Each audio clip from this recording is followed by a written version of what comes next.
Dan saudara, pembatalan kebijakan kenaikan tarif pajak bumi dan bangunan pedesaan dan perkotaan yang sempat naik hingga 250% tidak serta-merta meredam gelombang protes warga Pati.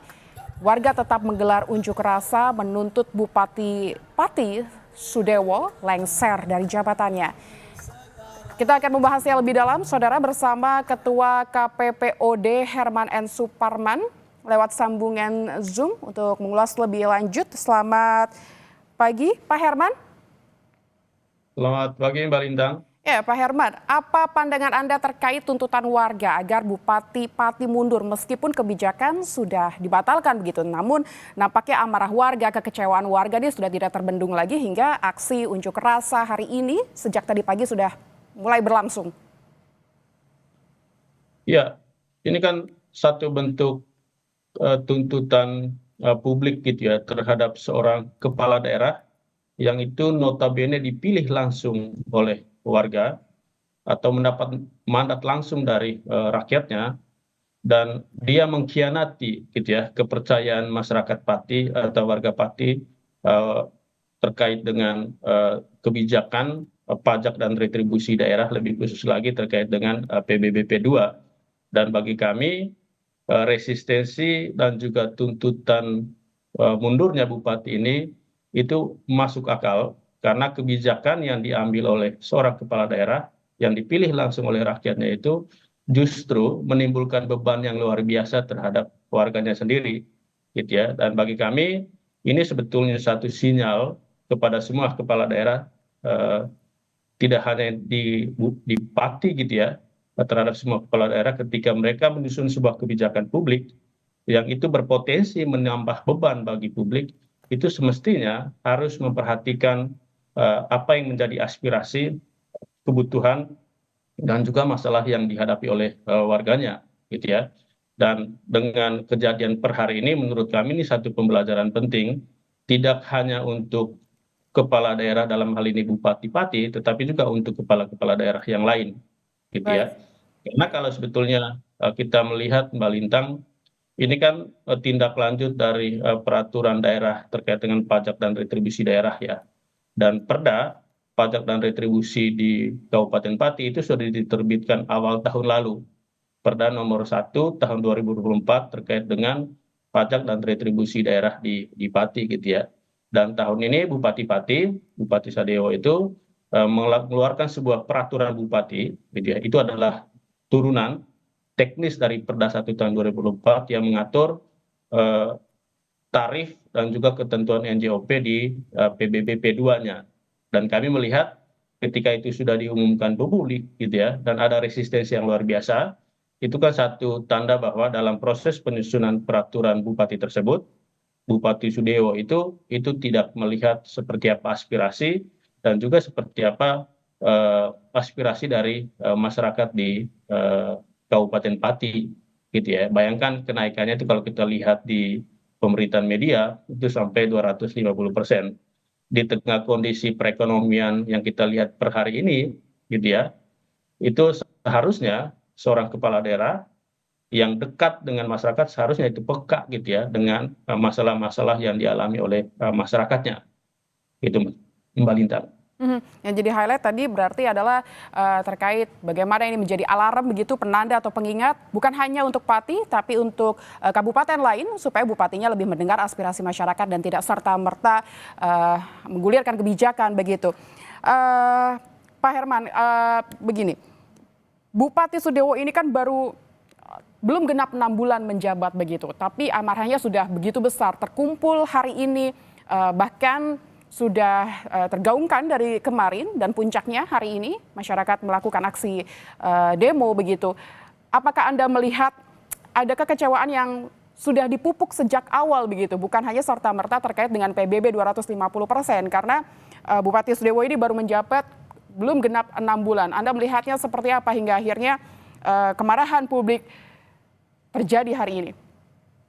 Ya, sebetulnya kalau lihat kemarahan publik di Pati ya, itu bersumber dari sikap arogansi dari Bupati Sidoarjo sendiri gitu ya. Ketika beberapa waktu lalu masyarakat Pati itu menolak kenaikan PBBP 2 itu, dan itu direspons oleh bupati dengan menantang balik gitu ya, masyarakat atau warga Kabupaten Pati. Dan bagi kami wajar saja kalau masyarakat yang hari-hari sudah mendapatkan tekanan sosial dan ekonomi yang begitu tinggi marah terhadap seorang kepala daerah yang mereka pilih gitu Mbak.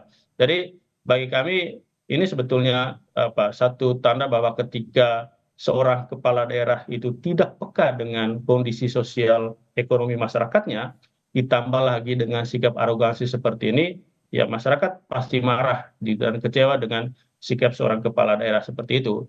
Dan dalam konteks desentralisasi dan otonomi daerah kan Mbak Lintang, kenapa dulu kita mengubah sistem dari sentralisasi ke desentralisasi? Karena harapannya dengan kita mendekatkan negara, dalam hal ini pemerintah daerah dengan masyarakat di daerah, itu bisa mampu mengidentifikasi, mengakomodir, merangkum gitu ya, dan juga menyelesaikan persoalan yang mereka hadapi sehari-hari. Justru ini sebaliknya gitu ya. Ini yang menjadi sumber kekecewaan masyarakat Pati. Dan bagi kami ketika bupati hadir dengan kearogansian seperti itu, ya publik pasti marah dan menuntut seperti yang kita alami atau kita lihat hari ini, Mbak Lintang. Jadi kuncinya adalah merespons bagaimana kekecewaan masyarakat, tidak menanggapi dengan arogansi sehingga itu tidak memupuk kemarahan begitu, kekecewaan yang berlebih hingga jatuhnya aksi demo yang semakin besar, begitu ya Pak Herman. Namun sejauh mana mekanisme pengawasan DPRD dan pihak terkait bekerja dalam mencegah kebijakan yang dinilai memberatkan warga? Karena kalau kita lihat sesungguhnya sebuah kebijakan itu kan pasti melalui mekanisme dan berbagai proses begitu. Bagaimana fungsi-fungsi di sekeliling bupati ini bergerak, bekerja untuk akhirnya sebuah kebijakan ini bisa ditelurkan. Iya, sebetulnya kalau kita lihat unsur pengawasan dari DPRD gitu ya dalam proses pembahasan Perda gitu ya, Perda 1 tahun 2024 itu kan sebetulnya sudah berjalan dalam pengertian bahwa kalau dari catatan kami terhadap Perda pajak dan retribusi daerah Kabupaten Pati itu sebetulnya sesuai dengan peraturan perundang-undangan gitu ya. Misalnya khusus untuk PBBP 2, ketentuan tarifnya itu sudah sesuai sebetulnya. Dalam hal ini dia menetapkan tarifnya itu di dalam Undang-Undang Hubungan Keuangan Pusat dan Daerah itu batas maksimalnya kan 5% gitu ya. Nah di Pati melalui Perda itu menetapkannya itu dengan 2 kategori, 0,1% itu untuk NJOP di bawah 1 miliar, sementara di atas 1 miliar itu 0,2. Tetapi yang jadi catatan besarnya kan sekarang itu di ketentuan terkait dengan nilai NJOP-nya Mbak Lintang. Dan ini menjadi ranahnya kepala daerah untuk menentukan itu. Dan bagi kami ketika dia mengatur atau merancang NJOP itu seharusnya gitu ya, seharusnya itu harus mendengar stakeholders dalam hal ini terutama gitu ya publik yang akan mendapatkan beban dari kebijakan itu. Dan ketika sekarang sudah ada resistensi seperti ini, bagi kami wajib hukumnya DPRD di Kabupaten Pati itu untuk memanggil meminta pertanggungjawaban dari Bupati Sudewo itu. Baik. Itu pengawasan dari sisi dimensi horizontalnya gitu Mbak ya. Baik Pak Herman, kita tahan sejenak karena saya akan memanggil jurnalis Kompas TV di Pati, Jawa Tengah, ada Desi rekan saya untuk berbincang dengan salah satu warga terkait dengan aspirasinya, terkait dengan tuntutannya hari ini untuk melengsarkan Bupati Pati Sudewo. Silakan.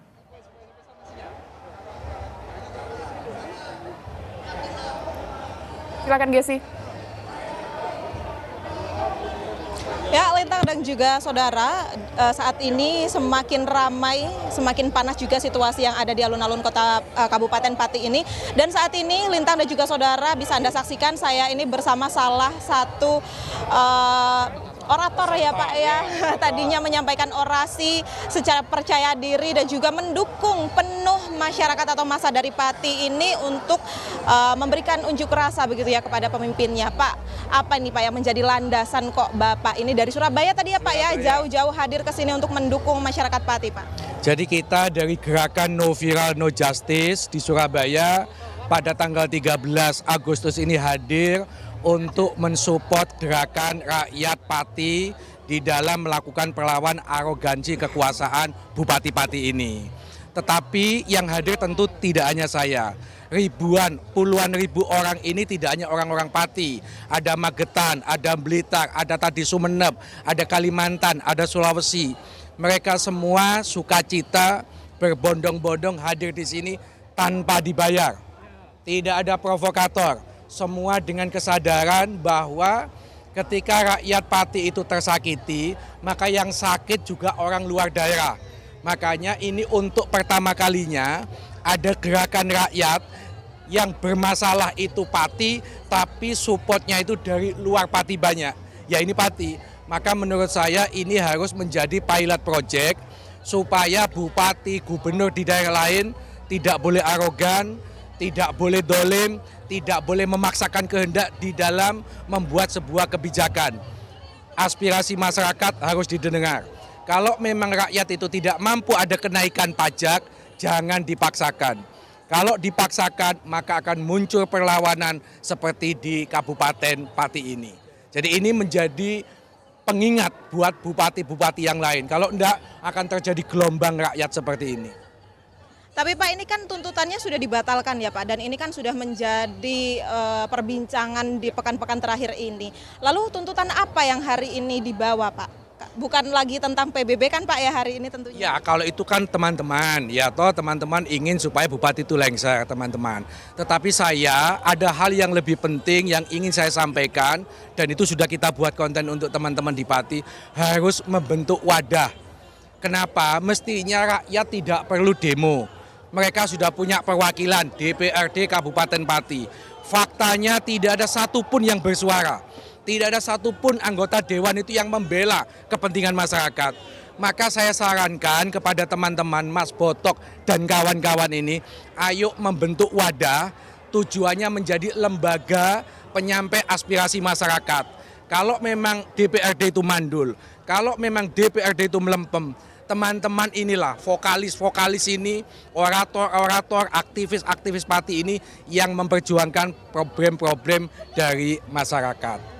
Iya Pak, kalau berbicara tentang tadi kan ada kaitannya juga dengan DPRD begitu ya Pak. Tadi saya mendengar kabar bahwa memang setelah jika mana nanti tuntutan ini di gedung Bupati ini tidak ada yang mewakili untuk keluar atau menyampaikan argumen begitu ya, menemui massa, kabarnya massa ini akan berpindah ke gedung DPRD, apakah betul Pak?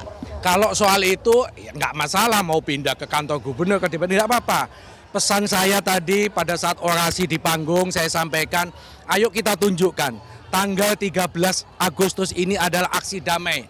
Jangan ada pengerusakan, jangan ada pencabutan rumput-rumput, tidak boleh. Pati harus menunjukkan aksi 13 Agustus ini adalah Pati untuk Indonesia. Maka ini menjadi proyek percontohan supaya ke depan kalau mau demo, mau menyampaikan aspirasi, disampaikan secara damai. Soal puluhan ribu massa itu adalah konsekuensi. Tetapi teman-teman bisa menjamin tidak akan ada anarkisme. Semua disampaikan secara damai. Jika mana nanti tuntutannya itu tidak tercapai gimana Pak? Nah, itu soal teman-teman. Kita yang di luar Pati mensupport. Saya kebetulan pengacara akan siap mendampingi teman-teman ketika ada persoalan-persoalan hukum. Kita siap. Dari Surabaya siap. Tetapi tentu di Pati ini juga banyak pengacara-pengacara. Ayo kita gabung. Jangan dilokalisir bahwa ini adalah masalah Pati. Pemimpin arogan itu banyak di tempat-tempat yang ada. Ayo belajar lawan pemimpin-pemimpin yang arogan ini. Baik Bapak, terima kasih untuk waktunya. Ya Saudara, memang tuntutan yang diberikan pada hari ini atau yang dibawa massa ini, satu yang paling pasti yaitu mereka meminta untuk Bupati Kabupaten Pati ini mengundurkan diri dari jabatannya. Namun apakah nantinya di akhir itu hal ini akan terrealisasi? Pastinya hal ini membutuhkan waktu yang panjang dan kita lihat bagaimana nantinya apakah ada perwakilan dari Bupati ataupun DPRD yang menemui massa, nanti kita akan lihat bersama-sama. Tentunya untuk hari ini dan saat ini massa semakin banyak yang hadir Saudara dan juga semakin memanas situasinya. Semoga saja nanti masih tetap bisa terkondisikan. Lintang. Baik, Gesi, dari Pati Jawa Tengah tadi sudah mendengar aspirasi warga, salah satunya adalah terkait dengan bukan hanya sekedar pelengseran Bupati Pati, tapi lebih dari itu untuk menyoroti kinerja DPRD. Terima kasih, Gesi. Kita akan kembali ke Pak Herman. Pak Herman masih bersama saya? siap Mbak Lintang. Ya, Pak Herman, tadi yang disoroti oleh salah satu warga Pati adalah, itu tadi yang sudah saya sebutkan, bahwa ini bukan sekedar tuntutan pelengseran Bupati Pati Sudewo, tapi juga kinerja DPRD salah satunya, bagaimana selama ini terkesan melempem begitu, tidak mengawal kebijakan yang dilakukan oleh Bupati. Bagaimana menanggapi ini? Apakah memang tidak ada ruang diskusi, ruang publik begitu dengan DPRD? Seperti apa Anda menyoroti kerja DPRD ini? Ya, betul. Kan salah satu fungsi DPRD ya, sebagai unsur legislatif dan juga sebagai unsur penting dalam penyelenggaraan pemerintahan daerah, gitu ya, melakukan pengawasan terhadap pihak eksekutif, dalam hal ini kepala daerah, gitu ya. Kita yang memang memantau dari pemberitaan media, tampaknya fungsi pengawasan itu, gitu ya, dari pemberitaan media kita tidak melihat seperti apa sepak terjang dari teman-teman atau rekan-rekan di DPRD untuk melakukan pengawasan ketika ada gejolak seperti ini, gitu ya. Itu yang Mbak Lintang, itu yang kita lihat, dan menurut kami patut disayangkan, gitu ya, kalau DPRD-nya itu tidak mengambil sikap tertentu atau misalnya minimal memanggil kepala daerah, dalam hal ini Bupati Sudewo, untuk memberikan pertanggungjawaban, gitu ya, terhadap apa yang sedang terjadi. Kasihnya Mas. Gitu ya. Itu yang kami lihat, dan kami juga sepakat dan juga mendukung langkah atau pernyataan yang tadi disampaikan oleh narasumber di Pati, bahwa justru di tengah polemik seperti ini kita membutuhkan suara, gitu ya, membutuhkan kerja yang profesional dari pihak DPRD sebagai wakil rakyat di daerah, gitu ya. Itu yang kita harapkan per hari ini di Pati. Kemudian yang kedua, kami juga sepakat dengan tadi disampaikan bahwa gerakan hari ini, gitu ya, gerakan massa tuntutan rakyat yang terjadi di Pati ini jadi satu reminder, gitu ya, baik kepada Bupati Sidoarjo, gitu ya, dalam proses pengambilan kebijakan ke depan, publik itu menjadi panglimanya, gitu ya, kepentingan publik itu menjadi panglimanya, dan kita harapkan juga bupati-bupati, wali kota dan juga gubernur-gubernur itu bisa belajar dari apa yang terjadi per hari ini di Kabupaten Pati, gitu ya. Karena Mbak Lintang, kalau kita lihat di putusan MK soal partisipasi bermakna, kan, gitu ya, dalam semua proses pengambilan kebijakan publik, gitu ya, publik itu mesti dilibatkan, gitu ya, secara bermakna. Dan itu kalau kita lihat di PP 45 tahun 2017 terkait dengan partisipasi publik, semua kebijakan yang itu berpotensi menimbulkan beban bagi masyarakat, wajib hukumnya untuk melibatkan masyarakat, gitu ya.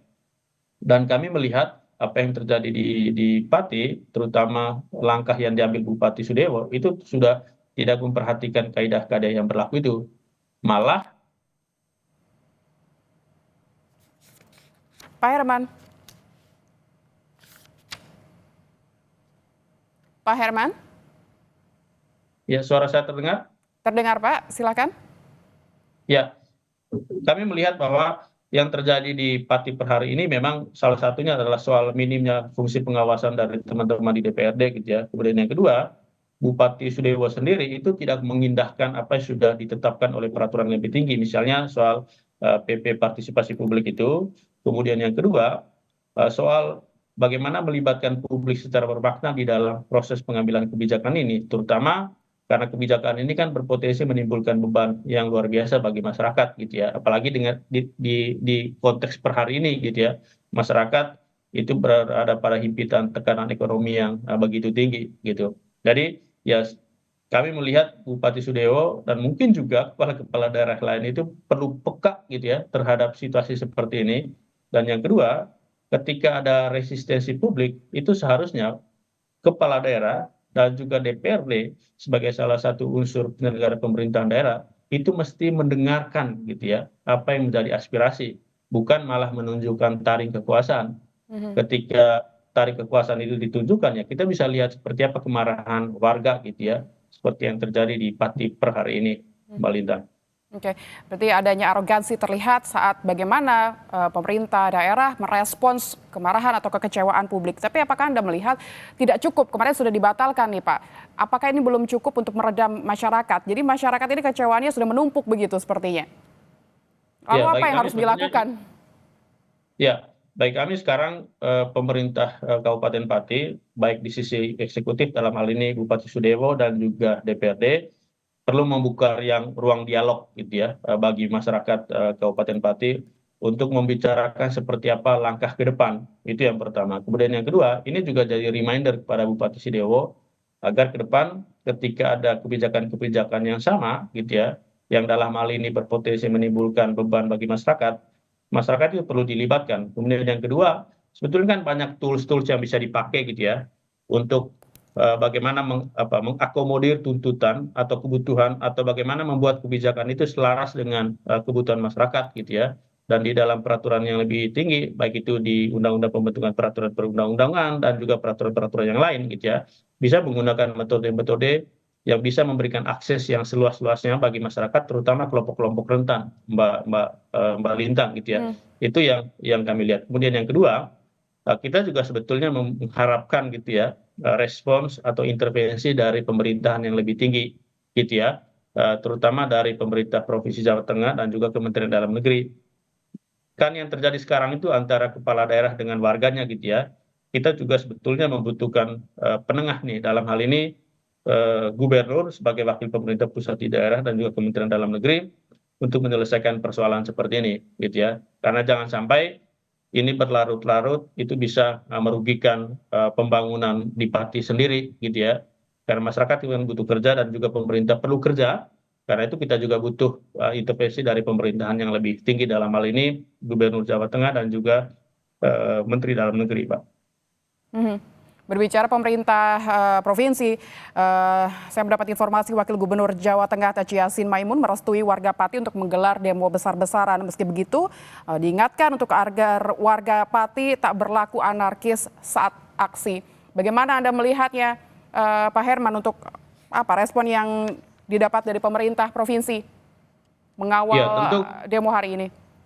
Ya, tentu sikap seperti itu sebetulnya biasa dalam pengertian bahwa demonstrasi itu kan hak warga negara gitu ya, untuk menyatakan pendapat, dan demonstrasi itu salah satu bentuk untuk menyampaikan pendapat gitu ya, dan itu perlu diberi ruang. Dan menurut kami tidak hanya mempersilahkan atau merestui gerakan seperti ini, tetapi juga kita perlu intervensi yang proaktif dari pemerintahan Jawa Tengah untuk turun menyelesaikan persoalan antara Bupati Sudewo dengan warganya gitu ya, karena tuntutannya kan yang tidak biasa gitu ya, tuntutan mundur gitu ya. Dan dalam hal ini menurut kami kepala daerah yang dipilih langsung itu sudah tidak mendapatkan kepercayaan, karena itu kita membutuhkan intervensi dari pemerintahan yang lebih tinggi gitu ya, dalam hal ini Gubernur Jawa Tengah atau dari pemerintahan pusat, dalam hal ini Kementerian Dalam Negeri, Mbak Lintang. Pak Herman, berbicara kepercayaan begitu yang sudah tercoreng, apa langkah yang seharusnya diambil Bupati Pati dalam waktu dekat untuk memulihkan kepercayaan masyarakat? Meski kita tahu bersama ini pasti butuh waktu begitu, tapi setidaknya apa yang bisa dilakukan oleh Bupati dalam hal untuk mengembalikan kepercayaan masyarakat terhadap kepemimpinannya? Ya, untuk jangka pendek gitu ya, kami kira Bupati Sudewo itu bisa membuka ruang dialog, terutama untuk tokoh-tokoh masyarakat, mulai dari DPRD, kemudian unsur pemerintahan daerah, kemudian level pemerintahan yang paling bawah gitu ya, mulai dari pemerintah desa sampai level RT RW, untuk membuka ruang dialog itu, Mbak, gitu ya. Karena dengan menghadirkan tokoh-tokoh masyarakat ini, menurut kami ini satu bentuk mekanisme yang bisa dipakai untuk berkomunikasi dari hati ke hati gitu ya, dengan dengan terjadinya peristiwa seperti ini. Memang kita mengharapkan kerendahan hati dari seorang kepala daerah itu untuk turun ke rakyatnya, membuka ruang dialog itu gitu ya. Karena kalau masih menutup ruang dialog, bagi kami gerakan seperti akan terus terjadi ke depan. Dan yang dirugikan ya tentu pembangunan di Kabupaten Pati itu sendiri, Mbak. Oke, membuka ruang dialog itu yang menjadi highlight ya. Tapi apakah masih sempat, Pak, mengingat kemarahan atau kekecewaan masyarakat Pati ini begitu besar hingga tuntutannya tak main-main agar Bupati Sudewo ini lengser. Apakah memang itu masih keburu begitu, masih sempat untuk dilakukan sebelum akhirnya tuntutan masyarakat ini berhasil terjadi begitu? Ya, karena itu tadi kami mengharapkan sebetulnya koordinasi bersama teman-teman DPRD gitu ya, untuk untuk menghadap dan juga membuka ruang dialog terhadap masyarakat Pati itu sendiri gitu Mbak ya. Karena itu selain DPRD, kita juga mengharapkan intervensi yang proaktif lah dari pemerintah provinsi, terutama Bapak Gubernur untuk bisa menyelesaikan persoalan ini gitu ya. Meskipun kan kalau kita lihat situasi batin hari ini, masyarakat itu sangat marah gitu ya, sangat kecewa dengan Bupati Sudewo. Tetapi kalau melihat apa yang tadi disampaikan oleh salah satu pimpinan demonstran gitu ya, ini adalah sebuah gerakan aksi damai gitu ya. Dan ini menurut kami satu kerendahan hati dari publik juga gitu ya, untuk membuka ruang dialog terhadap kepala daerah, dalam hal ini Bupati Sudewo gitu Mbak. Ruang dialog itu yang menurut kami diutamakan oleh kedua belah pihak gitu ya, baik masyarakatnya, terutama oleh Bupati Sudewo itu sendiri gitu. Oke, ada celah sebetulnya yang masih bisa dimanfaatkan oleh Bupati untuk membuka ruang dialog itu, karena sebenarnya tidak menutup kemungkinan masyarakat masyarakat membuka pintunya begitu ya untuk berdialog. Tadi kalau misalnya kita mendengar salah satu aspirasi dari masyarakat.